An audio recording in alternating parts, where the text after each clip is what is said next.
Well, like I say, my father's Atworth, mother Marietta, he worked on the railroad. He was a railroad lineman, I guess you call it. He repaired tracks and things. Sometimes he didn't get home for a couple of days, just depending on where they had to go. Sometimes we was really happy to see him when he worked in the area. We'd go up there and take him a sandwich or something. Hope my dad don't come back and spank me for this, but when he was working on the railroad, the trains going down, when they were going really slow, we would jump on and ride down the dangerous, it's all get out. But then we jump off when they got to going too fast. We never got caught, so we didn't get spanked for that. Zion Hill. My place here was, well, I'll tell you how small it was. My feet wouldn't touch the floor. Me and my brother, we sit there, we had to stay in that spot because we could not disturb anything going on in the church. We had to be on guard. With my dad, about everything, he cleaned it. Other than his deacon duties in the church, he stayed after, and he was the maintenance guy at the church. He was the lawn keeper in the church, and I mean, that was summer and winter, you know, whether breaking leaves or whatever, he was the man who took care of that. And apparently he loved it. But our house was just a short stint from here, and we could walk from there to here. So at that time, we had a lot going on in the church. The church is here, and also over at Bethel was somewhat united. Because, well, I say united because in first Sunday, second Sunday, first Sunday, third Sunday was Bethel. The whole black community went to Bethel. And the other Sundays that we was here. We would go into downtown area, acting pretty often, but you could still feel that hint of light segregation.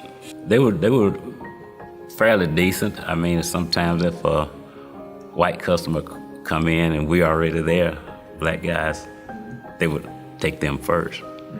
Not all the time, but sometimes that would happen with certain stores. When transferred from the black school, that's when integration and we started at the white school, which was North Cobb. That was myself and a young lady named Beulah Thomas.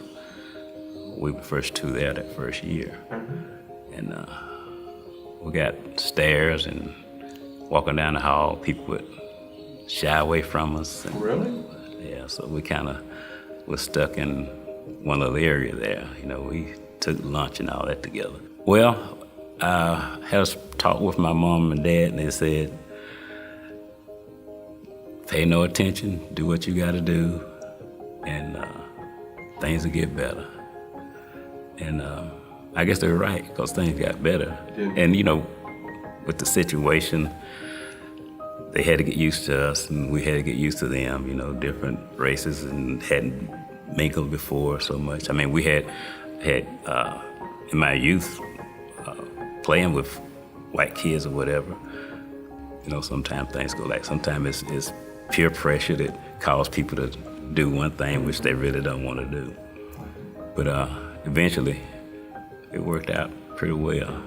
It wasn't as bad as some of the others that I always see stuff on TV that was really bad, but we never had that kind of relationship. The way things are now, that it's so much better, we look at that stuff and kind of laugh about it, but you remember it. Well, I had a little spaced out jobs, but my real job was Bell South. We went to school for that. Had to go through training. I was a lineman, so we had to, you know, learn pole climbing and wires and all that. So went through a period of that learning, and then they put us out in the field on our own. Well, when I ended my little spurt with them, yes, I was, but I injured my ankle, and I wasn't able to climb, so I retired. But other than that, we've basically had a great life.